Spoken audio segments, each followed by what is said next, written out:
اتنا زیادہ جمع ہوا خون، خونی آنکھیں، زبان کا رنگ اتنا نیلا،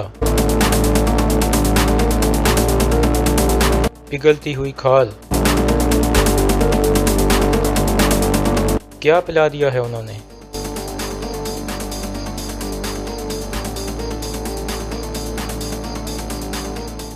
مجھے مقابلہ پسند ہے۔ مقابلے والا مخالف انسان کو زندہ رکھتا ہے۔ تمہاری وجہ سے میں اور زیادہ زندہ اور زیادہ بہادر ہو جاؤں گا۔ السلام علیکم ناظرین، اس قسط کے آغاز میں اورال سمن کے پاس پہنچتا ہے اور کہتا ہے، میرے پیارے دوست سمن، اسی لیے میں تمہیں پسند کرتا ہوں۔ کل رات تمہارے بازار میں ایک مصیبت پیدا ہوئی لیکن تمہیں کوئی پرواہ نہیں ہے۔ سمن کہتا ہے، ٹوکٹامش کی موت نے میرا موڈ اچھا کر دیا ہے، اب ہمیں بہت سارا سونا کمانے سے کوئی نہیں روک سکتا۔ پھر سمن اورال کو اس کی بیوی کے لیے ایک ہار تحفے میں دیتا ہے۔ دوسری طرف ٹوکٹامش کی لاش ابھی تک ٹنگی ہوئی تھی اور جاندار اسے دیکھ رہا تھا۔ اتنے میں جاندار کا بیٹا آلیار قبیلے میں پہنچتا ہے۔ وہ گھوڑے سے اتر کر اپنے والد سے گلے ملتا ہے۔ اتنے میں وہ ایک لاش ٹنگی ہوئی دیکھتا ہے تو چونک جاتا ہے۔ پھر وہ سامنے جا کر دیکھتا ہے اور اپنے والد سے پوچھتا ہے، ٹوکٹامش صاحب کو کیا ہوا ہے بابا؟ کس نے جان لی ہے ان کی؟ جاندار نہیں بولتا لیکن چولپن بول پڑتی ہے اور کہتی ہے، غداری کی سزا دی گئی ہے۔ آلیار پوچھتا ہے، کیسی غداری؟ جاندار کہتا ہے، کل اس نے مجھے اور تمہارے بھائی کو مارنے کی کوشش کی تھی۔ آلیار کہتا ہے، لیکن کیوں بابا؟ وہ تو آپ کے بھائیوں کی طرح تھے۔ جاندار کہتا ہے، بدقسمتی سے مجھے اپنے بھائی کی غداری دیکھنی پڑی ہے بیٹا۔ پھر آلیار کہتا ہے، روح جسم کے لیے اللہ کا ایک تحفہ ہوتی ہے تو روح کو سزا ملنی چاہیے، جسم کو نہیں۔ آپ ہمیں اجازت دیں کہ ان کو نہلا کر اچھے طریقے سے دفنا دیا جائے۔ جاندار کہتا ہے، ٹھیک ہے بیٹا۔ اس کے بعد آلیار ایک سپاہی کے ساتھ مل کر ٹوکٹامش کی لاش کو نیچے اتار لیتا ہے۔ دوسری طرف سمن اورال سے کہتا ہے، میں نے وینس کے تاجروں کو تمہارے لیے بلایا ہے اور ہمارے درمیان طے ہوا تھا کہ ہم منافع آدھا آدھا کریں گے۔ اورال کہتا ہے، تھوڑا صبر کرو سمن صاحب، ایک دفعہ میں اپنا اعتبار بحال کر لوں تو آپ اپنی سوچ سے بھی زیادہ کماؤ گے۔ اتنے میں وینس کا تاجر ریکارڈو وہاں پہنچتا ہے۔ سمن اسے خوش ہو کر گلے ملتا ہے، پھر وہ اس کو اورال کا تعارف کراتا ہے۔ تاجر قالینیں دیکھنے کے بعد کہتا ہے، میں قالین کے بدلے میں 2 سونے کے سکے دوں گا۔ اورال کہتا ہے، آپ کو کم سے کم 3 سکے دینے ہوں گے۔ تاجر کہتا ہے، آپ اتنی قیمت کیوں مانگ رہے ہو؟ اورال کہتا ہے، یہ بہترین ہے جو آپ کو مل سکتی ہیں، اس کے علاوہ آپ کے پاس کوئی چارہ نہیں ہے۔ آپ کو ان کی متبادل قالینیں تلاش کرنے کے لیے کئی دن لگ سکتے ہیں اور میں جانتا ہوں کہ آپ کے پاس زیادہ وقت نہیں ہے۔ سمن کہتا ہے، شاید آپ بھول گئے ہو کہ ہم نے کیا بات کی تھی اورال صاحب۔ اورال کھڑے ہوتے ہوئے کہتا ہے، میں نے اپنی آخری قیمت بتا دی ہے، اب فیصلہ تم لوگوں کا ہے۔ یہ کہہ کر وہ باہر نکل جاتا ہے۔ اس کے جانے کے بعد تاجر غصے میں سمن کو کہتا ہے، میں تم پر اعتبار کر کے یہاں آیا تھا سمن۔ سمن کہتا ہے، خاموش رہو ریکارڈو، میں اس مسئلے کا پتہ لگاتا ہوں۔ دوسری طرف آلیار ٹوکٹامش کی لاش کا جائزہ لینے لگتا ہے۔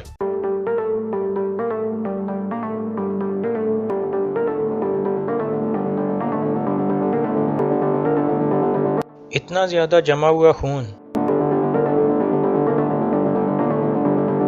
خونی آنکھیں،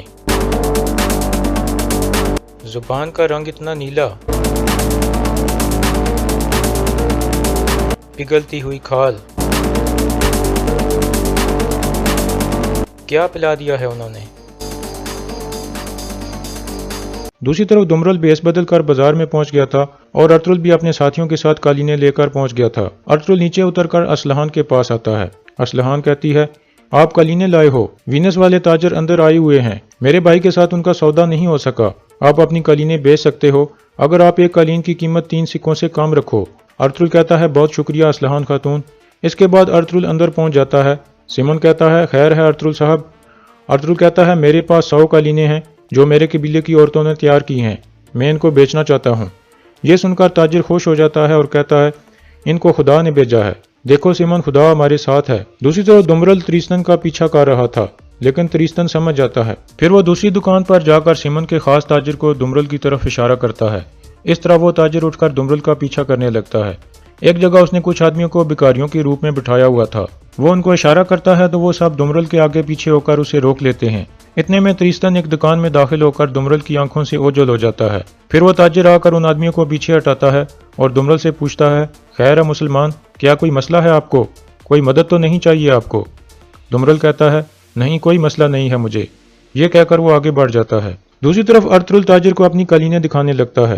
इस दौरान सिमन जानबूझकर उससे टकरा जाता है और कहता है, आप मेरी सोच से भी ज्यादा तेज निकले हो अर्तुल साहब, लेकिन ये मत भूलो मेरे बाजार के कुछ कवानीन हैं। हर बिकने वाली चीज का 10वां हिस्सा मेरा होता है। अर्तुल कहता है, मैं जानता हूँ। फिर ताजिर कालीनें देखने के बाद सिमन के कान में कहता है, ये कालीनें बेहतरीन मेयार की हैं सिमन, मैंने पहले कभी ऐसी कालीनें नहीं देखी।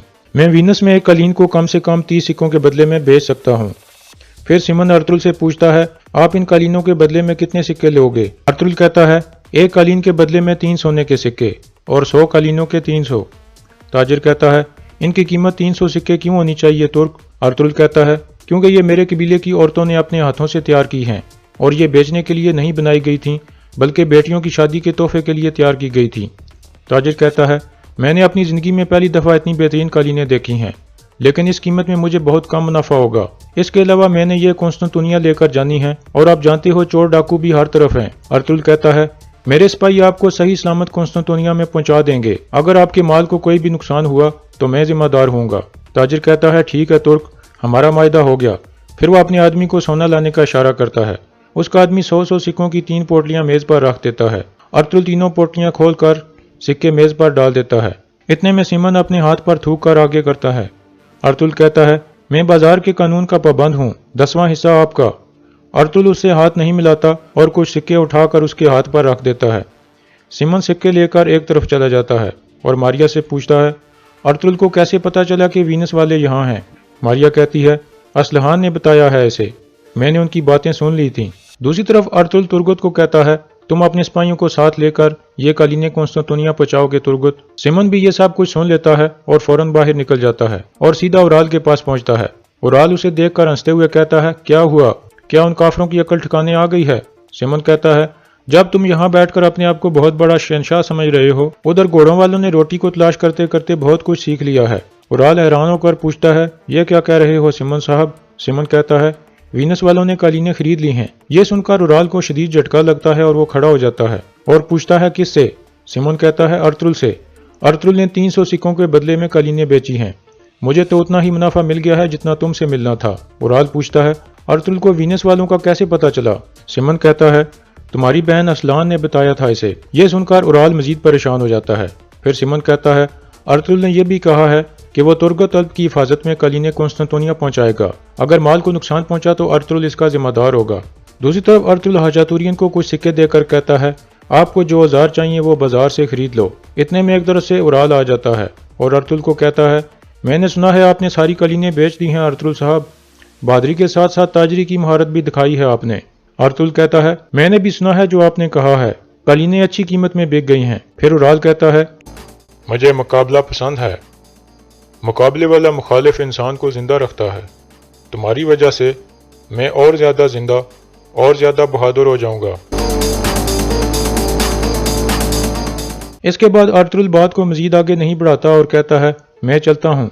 अर्तुल के जाने के बाद उराल का खास आदमी उसके पास आकर कहता है, क्या हमें इनको मजा चुकाना चाहिए? फिर उराल कहता है, यह एक मिसाली सजा होगी बातूहान। अर्तुल के तमाम सिपाहियों को कुर्बान कर दो और कालीनों को जला डालो, इनके जानवरों को जिंदा जला दो। बातूहान पूछता है, क्या इन्हें पता चलना चाहिए कि ये हमने किया है? उराल कहता है, नहीं, इंतकाम लेने की चाहत उसे जिंदा खा जाएगी। दूसरी तरफ अर्तुल के सिपाही गंदम की बोरियां लाद रहे थे। इतने में मारिया वहां आ जाती है और तुर्गुत को कहती है, आज तो आप बड़े अच्छे मूड में लग रहे हो। तुर्गुत पूछता है, ये दोनों कौन हैं? मारिया कहती है, ये ताजिर के आदमी हैं और आपके साथ जाएंगे। फिर मारिया तुर्गुत के पास आकर कहती है, आपकी मेहमान नवाजी करके मुझे बहुत अच्छा लगेगा। उसके जाने के बाद बामसी तुर्गुत को छेड़ते हुए कहता है, ये तुम्हारे साथ क्या करना चाहती है? मुझे समझ नहीं आई। फिर धुंधार कहता है, ये वाज़ेह है कि तुर्गत अल्प ने उस औरत का दिमाग घुमा दिया है। तुर्गत गुस्से में आकर कहता है, ये सही नहीं है धुंधार। फिर हाजातुरियन भी अपने मतलूबा औजार खरीद कर वहाँ ले आता है। इतने में अर्तुल भी वहाँ पहुँचता है। धुंधार कहता है, हमने सारी गंदम लाद ली है और अब हम जाने के लिए तैयार हैं भाई। फिर तुर्गत कहता है, और कालीनें भी लाद ली हैं, इसलिए हम भी कॉन्स्टेंटिनोपल रवाना होने के लिए तैयार हैं। फिर अर्तुल तुर्गत के गले मिलता है और कहता है, तुम्हारा सफ़र महफूज हो तुर्गत। तुर्गत कहता है, शुक्रिया भाई, और फिर वहाँ से चला जाता है।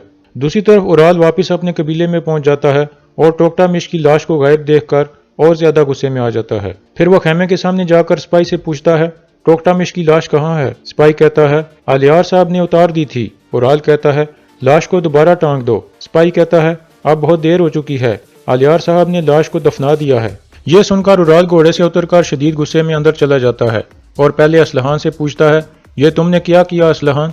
असलहान कहती है, खैर है भाई, लगता है आप वीनस वालों की मजबूरी का फायदा नहीं उठा सके। ये सुनकर उराल उस पर हाथ उठाने की कोशिश करता है, लेकिन आलियार उसका हाथ पकड़ लेता है और कहता है, ये हमारी बहन है भाई, दिलों को मत तोड़ो। उराल कहता है, मेरा बाजू छोड़ दो आलियार, वरना मैं तुम्हारा दिल तोड़ दूंगा। आलियार बाजू छोड़ते हुए कहता है, अगर ऐसा करने से आपका गुस्सा ठंडा हो जाएगा तो आप तोड़ दें भाई। उराल दोबारा असलहान से पूछता है, तुमने अर्तुल को वीनस वालों के बारे में क्यों बताया था? असलहान कहती है, कालीनें आपके लालच की वजह से नहीं बिक सकीं, ये आपकी जिम्मेदारी है। ये सुनकर उराल दोबारा उस पर हाथ उठाने की कोशिश करता है, लेकिन आलियार दोबारा उसका हाथ पकड़ लेता है और कहता है, भाई बहुत हो गया, आप होश में आओ। उराल कहता है, वाह वाह आलियार, यह हकीकी जिंदगी है, यह तुम्हारी किताबों से बहुत मुख्तलिफ है, अपनी हद में रहो। इतने में उनका वालिद अंदर दाखिल होता है और गुस्से से कहता है, क्या हो रहा है यहाँ? उराल कहता है, मैं असलहान की वजह से कालीनें नहीं बेच सका बाबा। असलहान कहती है, आपने कालीनों की कीमत ज्यादा मांगी थी और अब अपनी गलती मेरे ऊपर डाल रहे हैं। जानदार कहता है, क्या ये सच है उराल? उराल कहता है, मैंने सौदाबाजी के लिए ऐसा किया था बाबा, लेकिन असलहान ने अर्तुल को बता दिया कि वीनस वाले कालीनें खरीदना चाहते हैं, जिसके बाद उन्होंने सारी कालीनें अर्तुल से खरीद लीं। जानदार कहता है, तुम ऐसा कैसे कर सकती हो असलहान? कितनी ज्यादा मुश्किलात से हमने कालीनें तैयार की थीं। यह बहुत बुरा हुआ असलहान, शर्म है तुम्हारे ऊपर। यह सुनकर असलहान परेशान हो जाती है। फिर उराल कहता है, अब से मैं असलहान को अपने साथ बाजार नहीं लेकर जाऊंगा बाबा, या तो मेरी बीवी चोलपन जाएगी या फिर यह कारोबार मेरी बजाय आप किसी और को हाथ में दे दें। यह कहकर वो बाहर निकल जाता है। बाहर आकर उराल अपनी बीवी से कहता है, बेशक मुझे 100 सिक्कों का नुकसान हुआ, लेकिन असलहान से छुटकारा मिल गया। इसके बाद वो खेमे में जाकर कहता है, वीनस वाले मुझे ढेर सारा सोना देने वाले थे, लेकिन अर्तुल ने काम खराब कर दिया।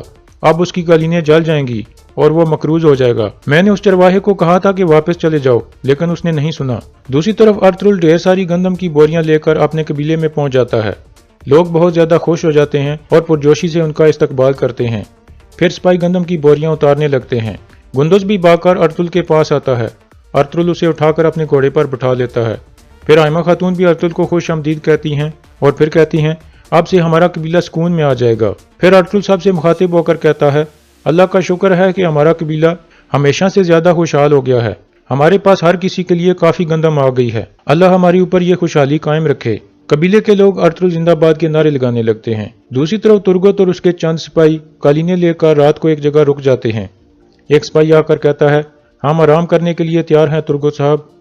तुर्गत कहता है, ठीक है, एक वक्त में 2 आदमी सो जाओ और 2 जागकर हिफाजत करो और अपनी आंखें खुली रखना, चीजें बहुत कीमती हैं।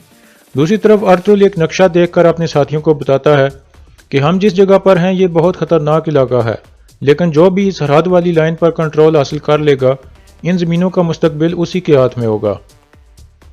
और यहाँ इस किस्त का इख्तिताम हो जाता है।